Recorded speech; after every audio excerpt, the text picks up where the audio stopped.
Morning বন্ধুরা, Tapas Mishtu lifestyle চ্যানেলে তোমাদের সবাইকে আবারও স্বাগত।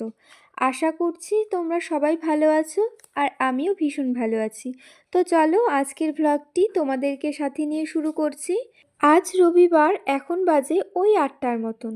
ঘুম থেকে উঠে রুমে এসে দেখি মেয়ে ও তার বাবা দুজনেই ঘুম থেকে উঠে গেছে। আমিও একটু লেট করে উঠেছিলাম যেহেতু আজ রোববার, কারোরই দোকান বা অফিস নেই। আর কাল রাতে না ঘুমাতে অনেকটা লেট হয়ে গিয়েছিল। ওই যে মেয়েকে ঘুম পাড়িয়ে তারপর এডিটিংয়ের কাজ শুরু করতে হয়, তাই কাল রাতে ঘুমাতে অনেকটা লেট হয়ে গিয়েছিল। সারাদিন মেয়ের জন্য আর সংসারের কাজকর্মের জন্য আমি দিনের বেলা এডিটিং করে উঠতে পারি না, তাই রাতের বেলা মেয়ে ঘুমিয়ে পড়লে তারপর এডিটিংয়ের কাজটা করি। তো যাই হোক, মেয়েকে মুখ ধুইয়ে ফ্রেশ করিয়ে দিয়েছি আর মেয়েকে খাওয়ানো কমপ্লিট হয়ে গেছে, সেটা তোমাদের সাথে শেয়ার করলাম না।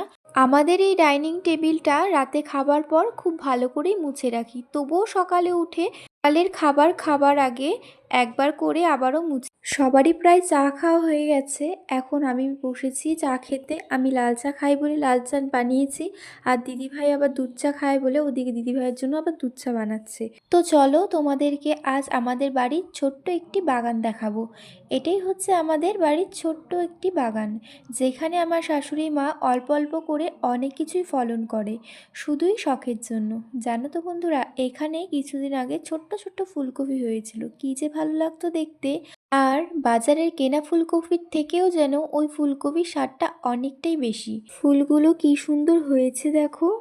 আর এই ফুলগুলো দিয়ে পুজো করতে পারছি না বলে মনটাও যেন খুব খারাপ হয়ে আছে। আমার মেজো জায়ের বেবি হয়েছে, এখনও 1 মাস হয়নি।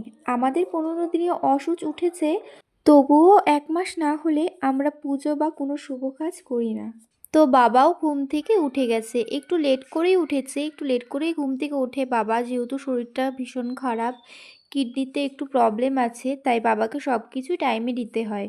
বাবার শরীরটা ভীষণ খারাপ হয়ে পড়েছিল, এখন অনেকটাই সুস্থ আছে। ডক্টর তো বলেই দিয়েছিল যে এই ওষুধ খেয়ে সুস্থ না হলে ডায়ালিসিস করাতে হবে।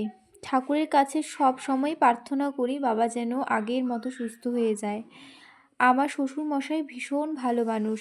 এটা কিন্তু আমার শ্বশুরমশাই বলে বলছি না, আমি এক বাবাকে ওখানে রেখে এসে আরেক বাবাকে এখানে পেয়েছি।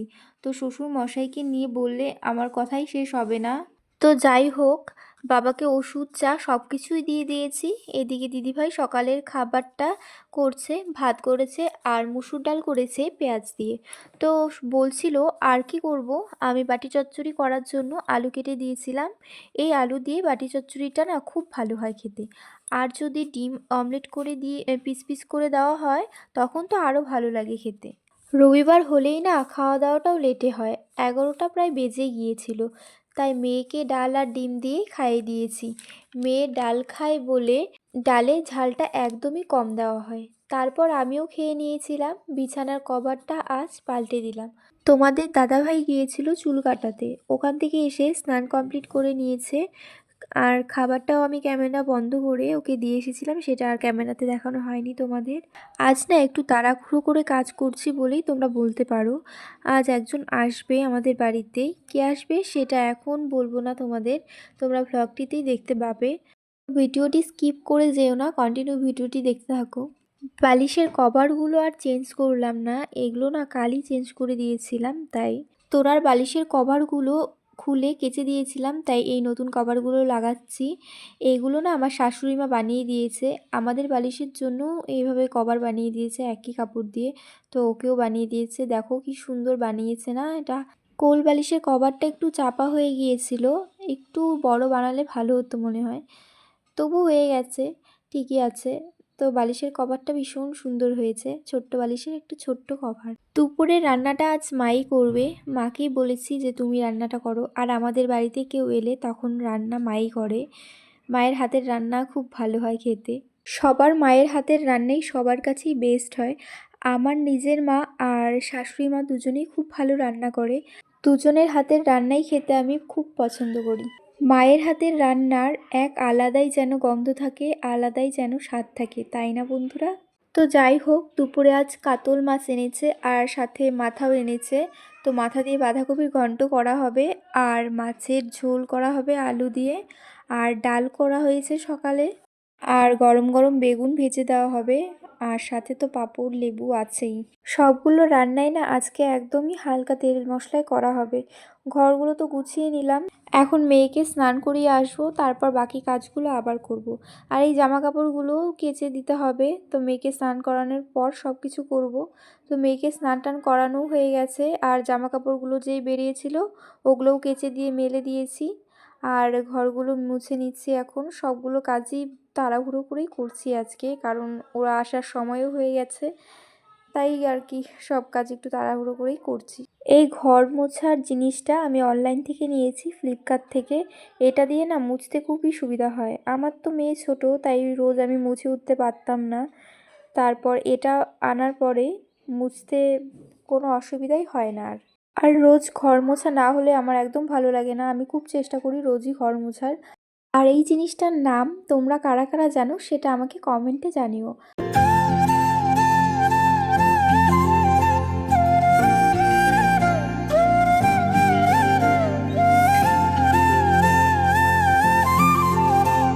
সমস্ত কাজ হয়ে গেছে, আর এখন যাব স্নানে। তাই মাথাতে তেল দিয়ে নিলাম, আজ শ্যাম্পু করব বলে। আগের দিনই আমি তেল দিই, তারপর শ্যাম্পু করি। আর মা বলল আমাদের গাছে যে বাঁধাকপিটা হয়েছে সেটা উঠিয়ে নিয়ে এসো, আজ রান্না করব। আর আমিও চলে গিয়েছিলাম মার কথা মতো বাগানে বাঁধাকপি তুলতে। তো বাঁধাকপিটা, গাছের বাঁধাকপি তুলতে যে কি ভালো লাগছিল আমার। দেখো কি সুন্দর হয়েছে বাঁধাকপিটা। তো পরে মা বলল একটা দিয়ে হবে না, আরেকটা ওঠাও। আর এই যে মা বাঁধাকপিটা পরিষ্কার করে দিল, নিচের পাতাগুলো ফেলে দিল মা। আর মেয়েকে ঘুম পাড়িয়ে তারপর গিয়েছিলাম স্নান করতে। আর এই যে স্নান করে চলে এসেছি, আর ফুল তুলছি। এইটা তোমরা ভাবছো তো যে কিসের জন্য ফুল উঠেছি, তো সেটা তোমরা একটু পরেই জানতে পারবে। আর দেখো ফুলগুলো কি ভালো লাগছে দেখতে।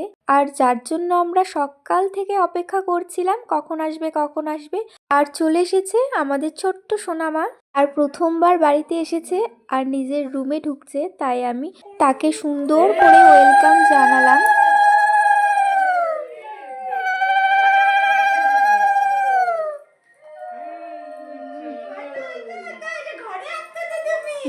এই দেখো তোমার ঘরে এসেছি। এই যে আমরা সবাই খুব খুশি ছিলাম সোনাটাকে দেখে। আর আজকে দিদিভাই এসেছিল ডাক্তার দেখাতে, দুজনেরই চেক আপ ছিল তাই এসেছিল।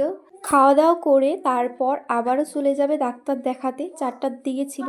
কিছুক্ষণ থেকে তারপর আবারও চলে যাচ্ছে ডাক্তার দেখিয়ে, পরে আবার চলে যাবে বাপের বাড়িতে দিদিভাই, ওখানে থাকবে কিছু মাস।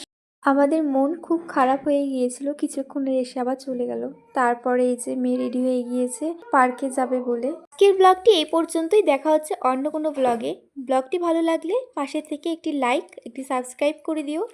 আর ব্লগটি কেমন লাগলো তোমরা কমেন্টের মাধ্যমে অবশ্যই জানিও। টাটা।